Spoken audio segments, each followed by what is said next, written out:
유토피아 몽상적 사회주의자 토머스 모어의 꿈. 서유럽 사상에서 유토피아의 역사는 보통 플라톤의 국가에 나오는 이상국으로까지 거슬러 올라간다.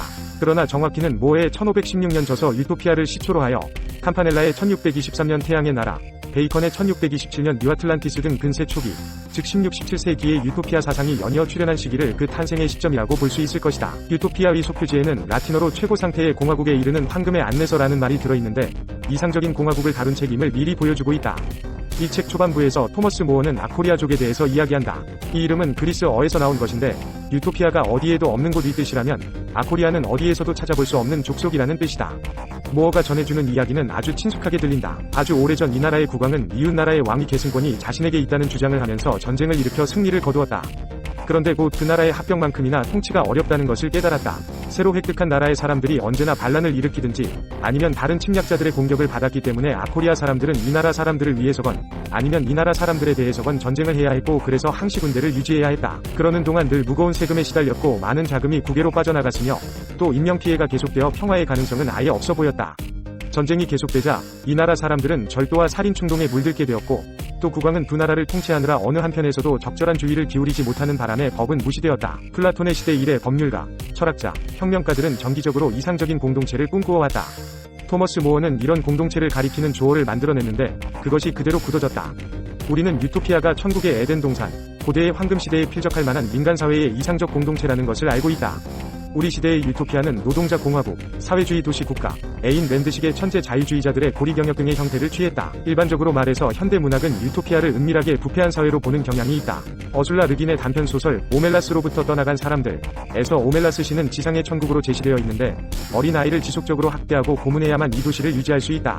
다수의 행복을 담보할 수 있다면 소수의 학대는 문제도 아니라는 논리가 횡행하는 것이다. 유토피아에서 모어는 절반은 공산주의적이고 절반은 수도원적인 평등하고 기율을 내세우는 사회를 묘사하고 있다. 모든 사람이 농업이나 상업에 종사해야 한다. 개인 재산은 허용되지 않고 황금은 침실의 요강이나 죄인을 묶는 쇠사슬용으로만 사용된다. 배움은 높이 평가되나 유토피아의 사람들은 인생에서 너무 지나치게 즐거움을 추구하면 안 된다고 생각한다. 그들의 관습은 합리적이면서 혁명적이다. 결혼하려는 남녀는 먼저 상대방의 알몸을 보아야 한다. 생각 속의 범죄는 실제로 저질러진 범죄만큼이나 비난을 받는다. 법률은 간단명료하고 분명하기 때문에 법률가는 필요 없다. 전쟁이 발발하면 유토피아 사람들은 용병을 고용한다. 또 종교적인 이유로 인간을 박해하지 않는다. 왜냐하면 그들은 개인의 신앙 선택은 순전히 의지의 작용이라고 보지 않기 때문이다. 유토피아의 사람들은 아무것도 소유하지 않지만 정말 중요한 것은 넘치게 가지고 있는 부자이다. 인간이 즐겁고 평화롭게 살고 온갖 근심으로 고통을 당하지 않으며 생계에 대한 걱정이 전혀 없다면 이보다 더 부유한 사람이 있을 수 있을까? 각자는 자신의 생계와 행복, 나아가 가족의 생계와 행복을 전혀 걱정할 필요가 없다. 토머스 모어가 유토피아를 발간한 이래 독자와 학자들은 그 의미를 두고서 논쟁을 해왔다. 어떤 사람은 유토피아를 확대된 경고 혹은 수준 높은 농담 정도로 생각했다. 어떤 사람은 진지한 정치적 설계도라고 믿었고 또 어떤 사람은 16세기 사회에 대한 비판이라고 보았다. 어떤 경우이든 이 책의 번역자 로버트 애덤스는 적절한 논평을 가하고 있다. 후대의 모든 세대들에게 새로운 프로필을 제공하고 그들에게 제시된 모든 질문에 다른 방식으로 답변하는 경쾌하면서도 민첩하고 그러면서도 진지한 저작이다. 토머스 모어는 누구인가? 유토피아라는 책 한 권으로 일약 유명해진 토머스 모어는 그 책만큼이나 역설적인 삶을 살았던 인물이었다. 잘 알다시피 오늘날 이상세계를 뜻하는 단어로 종종 사용되는 유토피아는 실상 어디에도 없는 곳이라는 뜻을 가진 단어다.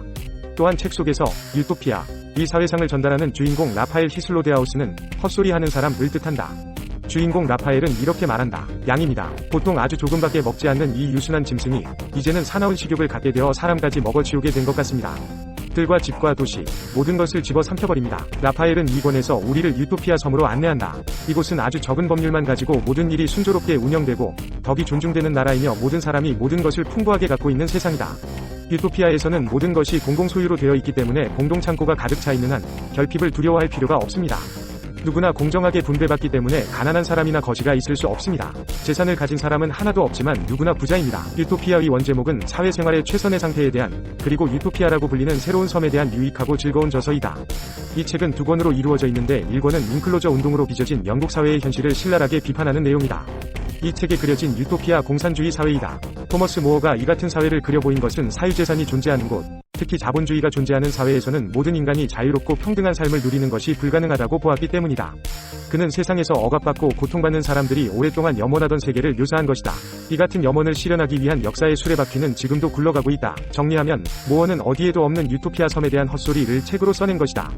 그리고 그 스스로 자신의 소설을 헛소리로 풍자했던 만큼이나 그의 생애 역시 자신이 그려낸 이상사회와는 거리가 있었다. 토마스 모어의 생애는 파란만장했다. 그는 10년 가까이 수도사가 되고자 고행의 길을 걸었으나 만난 지 얼마 안 된 17살 소녀와의 결혼으로 포기해버린 성직자의 꿈, 전제적인 왕권을 부정하면서도 권위에 복종할 줄 아는 소시민성, 한때 종교적 관용을 주장했음에도 직접 개신교도를 잡아들여 집에 가두어버리는 이중성, 사형 판결이 두려워 본인의 신념을 포기해버렸지만 막상 사형을 앞두고서는 농담이나 주고받는 대담함 등 그의 생애 전반에서 나타나는 복잡성은 풍자로 가득했던 그의 유토피아만큼이나 유머러스하다. 그는 탁월한 수완과 식견으로 헨리 8세의 신임을 얻어 1529년에는 대법관에 임명되었으나 왕의 이혼에 끝내 동의하지 않고 1532년 관직에서 물러났다. 1534년 반역죄로 런던탑에 갇혔다가 1535년에 단두대의 이슬로 사라졌다.